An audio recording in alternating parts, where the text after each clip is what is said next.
everyone, let's read the question. The question says, for an isobaric process, the ratio of delta Q, that means amount of heat supplied, to delta W, work done by the gas is, and given है हमें gamma is equal to Cp upon में Cv, and उसके बाद हमें 4 options given है. Option number A में बोला गया है that is equal to gamma.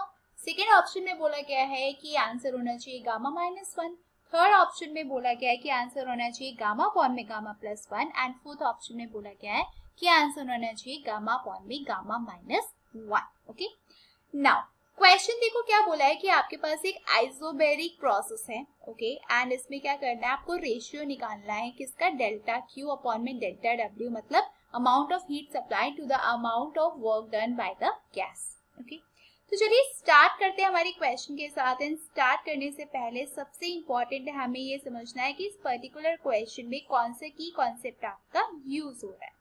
अब इसको ध्यान से देखो अगर आप, तो इसमें आपको एक चीज पता चलेगी कि एक वर्ड यूज हो रहा है, वो क्या है, that is your isobaric process. Okay, क्या है, आइसोबैरिक प्रोसेस. तो आपको सबसे पहले ये पता होना चाहिए कि प्रोसेस होता क्या है, इसका मतलब क्या है. तो देखो आइसोबैरिक प्रोसेस क्या होता है कि ऐसा प्रोसेस जिसमें जो प्रेशर ऑफ द सिस्टम है वो कैसा है, आपका कांस्टेंट. राइट, मतलब आप बोलो कि प्रेशर ऑफ द सिस्टम कैसा होना चाहिए, आपका कांस्टेंट होना चाहिए. मतलब जो प्रेशर है वो आपका चेंज नहीं हो रहा पूरे प्रोसेस के यू कैन से ड्यूरेशन में, वो कैसा है, आपका कांस्टेंट है. ओके, नाउ अब स्टार्ट करते हैं हमारे क्वेश्चन के साथ.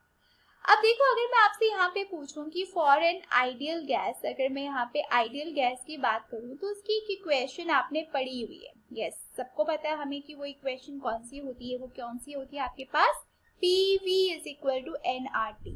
यहाँ पे जो P है वो क्या डिनोट कर रहा है, प्रेशर, V क्या डिनोट कर रहा है, वॉल्यूम, N क्या डिनोट कर रहा है, नंबर ऑफ मोल्स, R क्या डिनोट कर रहा है, universal gas constant, and T क्या डिनोट कर रहा है, टेम्परेचर.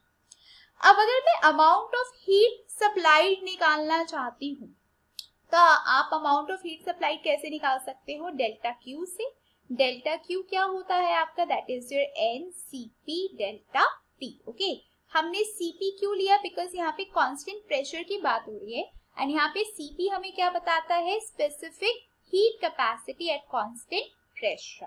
ओके, एंड यहाँ से अगर आप देखो तो PV किसकी इक्वल है, आपके PV होता है आपका nRT की इक्वल. नाउ यहाँ से एक चीज हमें पता चलती, क्या पता चलती है, देखो क्या, इसको हम मान लेते हैं, सपोज इसको हमने बोल दिया this is our equation number 1 and इसको हमने बोल दिया हमारी इक्वेशन नंबर 2 है. अब अगर मैं आपसे एक चीज और पूछूं कि work done by the gas कितना होता है, तो हम लिख लेते हैं कि ठीक है वर्क डन बाय गैस निकालना है, तो डेल्टा W क्या होता है, that is P into delta V. यहाँ पे P क्या है, प्रेशर है, डेल्टा V क्या है, change in temperature.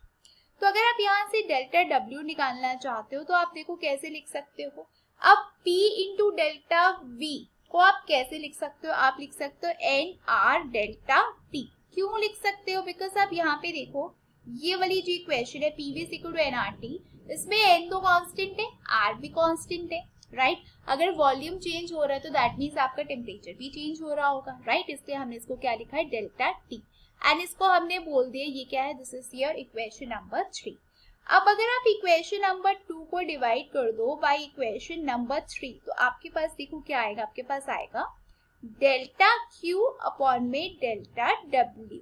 Right, delta Q upon में डेल्टा W निकालोगे तो क्या आएगा, देखो NCP delta T. Delta Q की वैल्यू पुट कर दी अपॉन में डेल्टा W की वैल्यू पुट कर दो. डेल्टा W की वैल्यू क्या है आपके पास, NR डेल्टा T.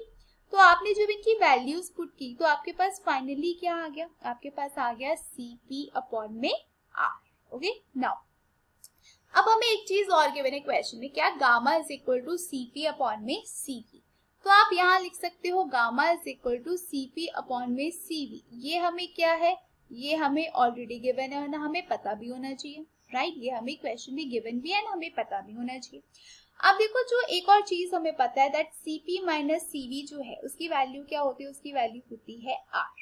अब अगर आप ये वैल्यूज उठा के अगर आप पुट कर दो तो आपके पास क्या आएगा, देखो डेल्टा Q अपॉन में delta W is equal to क्या हो जाएगा, देखो इज इक्वल टू हो जाएगा CP अपॉन में R था पहले, तो अब क्या हो जाएगा आपके पास CP अपॉन में Cp माइनस Cv, मतलब R की जगह आपने क्या पुट कर दिया, R की जगह आपने ये चीज पुट कर दी इस इक्वेशन।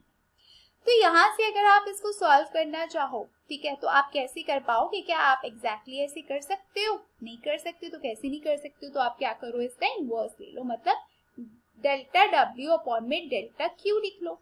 तो अगर आप ऐसे लिखोगे तो क्या हो जाएगा, Cp माइनस Cv अपॉन में Cp।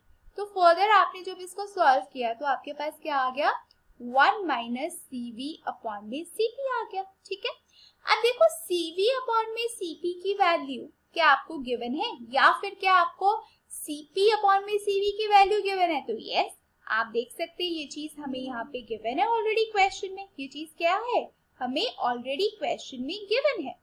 तो ये वैल्यू आप अब इसमें क्या कर दो, ये वैल्यू आप उसमें अगर यहाँ पे पुट कर दो तो आपके पास क्या आ जाएगा, आपके पास आ जाएगा डेल्टा W अपॉन में delta Q is equal to what, is equal to 1 minus 1 upon में गामा। फाइनली आपने जब सॉल्व किया तो आपके पास क्या आया, डेल्टा W अपॉन में delta Q is equal to gamma minus 1 upon में गामा। लेकिन आपको निकालना क्या है, आपको निकालना है डेल्टा Q अपॉन में डेल्टा W। दैट मीन्स अब आप इसका इनवर्स ले लो।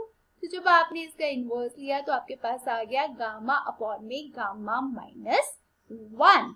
That means what, that means ये हो गया आपके इस पर्टिकुलर क्वेश्चन का आंसर। ओके, तो आप देखो इसमें जो आपका ऑप्शन नंबर 4 है, दैट इज गामा अपॉन में गामा माइनस 1, ये हो गया आपके इस क्वेश्चन का correct answer. Okay, I hope you all have understood the question well. All the very best and thank you.